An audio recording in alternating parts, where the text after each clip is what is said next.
স্বাগত তোমাদেরকে টমটম টয়েসে।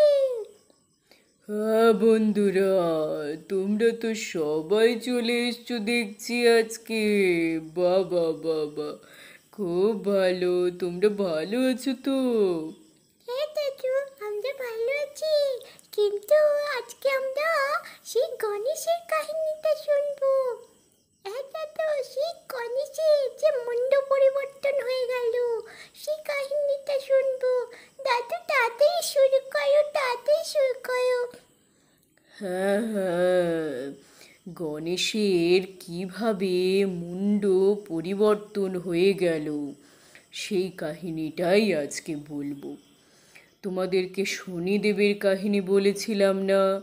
সেই যে রাজা দশরথ তার রাজ্যে খরা হওয়ার কারণ জানতে শনিদেবের কাছে যাচ্ছিলেন।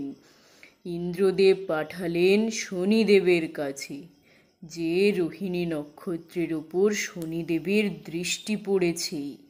তখন রাজা কি করেছিল? রথে চড়ে শনিদেবের কাছে গিয়ে একেবারে পৌঁছে গেল। তখন শনিদেবের কাছে যখন রাজা দশরথ পৌঁছল, সেই সময় শনিদেবের দৃষ্টিতে ঘোড়া থেকে পড়ে রাজা দশরথ জটায়ুর কাছে জীবন রক্ষা পেয়েছিল। সে কাহিনী বলেছিলাম তো। সেই শনিদেব তাকে বলল যে রোহিণী নক্ষত্রের ওপর তার দৃষ্টির কারণেই এমন হয়েছে, এবং তার দৃষ্টিতে যে কি কি ঘটতে পারে সেই কাহিনীও বলেছিল। শনিদেব নিজে মুখে রাজা দশরথকে বললেন, রাজা দশরথ, আপনি জানেন আমার দৃষ্টিতে কিভাবে বড় এক দুর্ঘটনা ঘটেছিল? সে বহু এক কাহিনী, বিরাট বড় কাহিনী। আপনি খুবই ধার্মিক, তাই আমার সম্মুখে এসে পৌঁছেছেন। সেই স্বর্গরাজ্যের কাহিনী, যে স্বর্গরাজ্যে মা গৌরী এবং মহাদেব থাকেন, সেই কৈলাসে।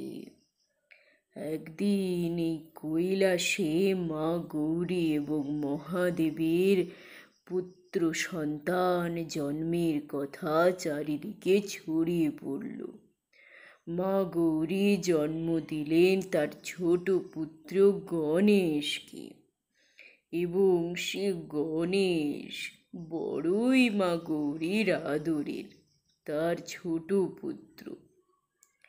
এবং সেই গণেশকে দেখার জন্য স্বয়ং মহাদেব সমস্ত দেবতাদের আমন্ত্রণ জানালেন, এবং তিনি আমন্ত্রণ করতে বেরিয়ে পড়লেন। এবং তার সেই আমন্ত্রণে সাড়া দিয়ে প্রত্যেক দেবতারাই এই কৈলাসে এলেন। এলেন ব্রহ্মা, তিনি হলেন দেবগুরু, এবং এলেন বিষ্ণু, এবং অন্যান্য দেবতারাও সমস্ত এলেন। এবং সেই সময় কি হলো জানেন? দাদু বলো, কি হলো? সেই যে সমস্ত দেবতারা যখন চলে এলো, তখন কি হলো বলো তো? সবাই তো, ব্রহ্মা বিষ্ণু সবাই মিলে দেখলেন, এবং শনিদেব তার বাহনে চড়ে এলেন গণেশকে দেখতে। এবং গণেশকে এসে যখন দেখলেন, সে গণেশ বড়ই সুন্দর।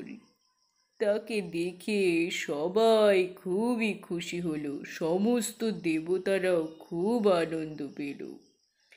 কিন্তু শনির দৃষ্টি গিয়ে পড়ল সেই গণেশের মুন্ডের ওপর।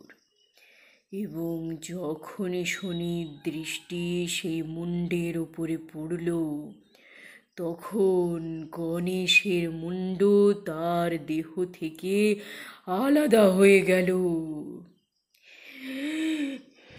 একে একে আমার পুত্র, পুত্র, পুত্র, আমার পুত্রকে রক্ষা করো, আমার পুত্রকে রক্ষা করো। মহাদেব, মহাদেব, আমার পুত্রকে রক্ষা করুন, আমার পুত্রকে রক্ষা করুন। মহাদেব, আমার পুত্রকে রক্ষা করুন। পুত্র গণেশ, পুত্র গণেশ, আমার প্রিয় পুত্র গণেশ, সাড়া দাও পুত্র, সাড়া দাও, সাড়া দাও পুত্র, সাড়া দাও। কি হলো পুত্র, পুত্র?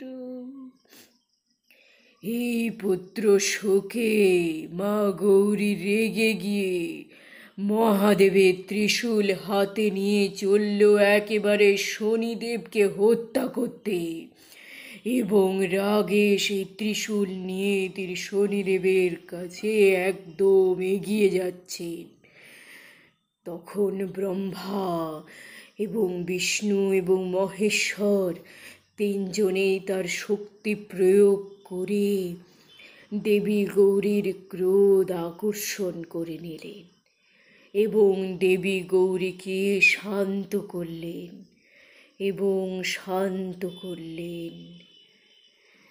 শান্ত করার পর ব্রহ্মা বললেন, মা গৌরী, আমি আপনার পুত্রকে রক্ষা করব, ওর আমি জীবন বাঁচিয়ে তুলব। আপনি শান্ত হন, আপনি শান্ত হন, আমরা নিশ্চয়ই আপনার পুত্রকে রক্ষা করব। এরপর ব্রহ্মাদেবের আশীর্বাদ পেতে চলল পবনদেব নারদ মুনি, যে উত্তর দিকে মুখ করে যে ধরনের পশু থাকবে তার মুণ্ড এনে বসাতে হবে। তখন পবনদেব দেখলেন সেখানে রয়েছে ইন্দ্রের ঐরাবত হস্তি। সেই ঐরাবত হস্তির মুণ্ড কেটে নিয়ে এলেন। তখন ব্রহ্মাদেব তার মন্ত্র বলে সে ইন্দ্রদেবের হস্তি ঐরাবতের মুণ্ড সেই মৃত মুণ্ডের ওপর স্থাপন করলেন, এবং গণেশ আবার প্রাণ ফিরে পেল। এ কি, আমি কোথায়? মা, আমি কোথায়? আমি কোথায়? আমার কি হয়েছিল মাতা? আমার কি হয়েছিল? আমাকে বলুন, আমাকে বলুন। গণেশের মুণ্ড ফিরে পেয়ে মা গৌরী একটু তৃপ্তি লাভ করলেন এবং দেবতারাও খুবই খুশি হলেন। নারদ মুনিও চারিদিকে একেবারে সাড়া ফেলে দিলেন, নারায়ণ, নারায়ণ। মা গৌরী গণেশকে নিয়ে একেবারে আত্মহারা হয়ে গেলেন।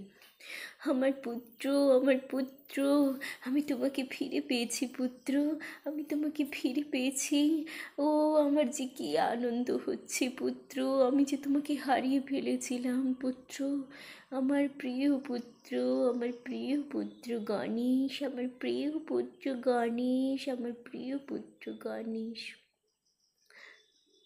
একে দাদু, গণেশ তো সত্যি তার মুণ্ড ফিরে পেল ব্রহ্মাদেবের আশীর্বাদে। সত্যি তাই, কি ভালো, সত্যি তো। হ্যাঁ, ব্রহ্মাদেবের আশীর্বাদে মা গৌরীর কষ্ট নিবারণ হলো, গণেশ প্রাণ ফিরে পেল। নারদ তখন বললেন, নারায়ণ, নারায়ণ। ব্রহ্মাদেব, কিন্তু ঐরাবত হস্তিরও তো প্রাণ ফিরিয়ে দিতে হবে, তাহলে কি উপায়? ব্রহ্মাদেব তখন বললেন, পশ্চিম দিকে মুখ করে যে হস্তি রয়েছে তার মুণ্ড কেটে আনলে ঐরাবত রক্ষা পাবে। এবং তাই হলো, ঐরাবত তার প্রাণ ফিরে পেল।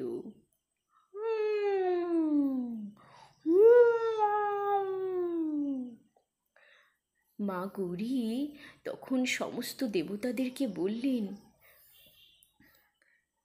আমি আমার পুত্রের তো প্রাণ ফিরে পেয়েছি, কিন্তু আমার পুত্রের এমন হস্তির মুখ দেখে ভক্তরা কি করে আমার পুত্রকে পূজা দেবে?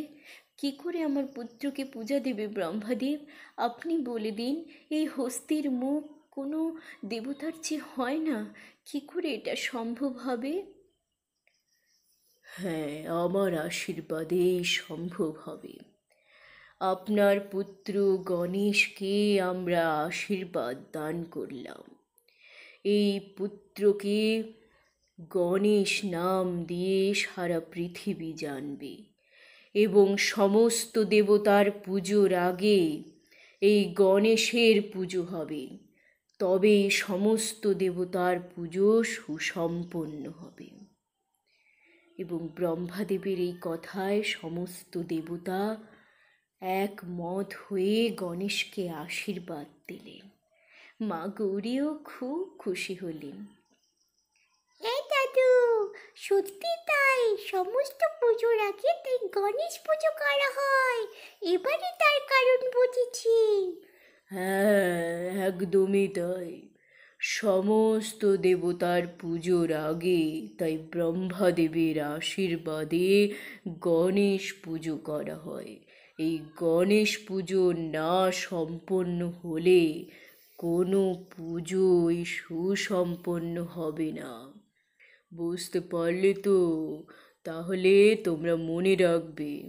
হ্যাঁ বন্ধুরা, তোমরা কিন্তু এরকম গল্প শুনতে সাবস্ক্রাইব করে দাও টমটম টয়েস। আজকের টাটা।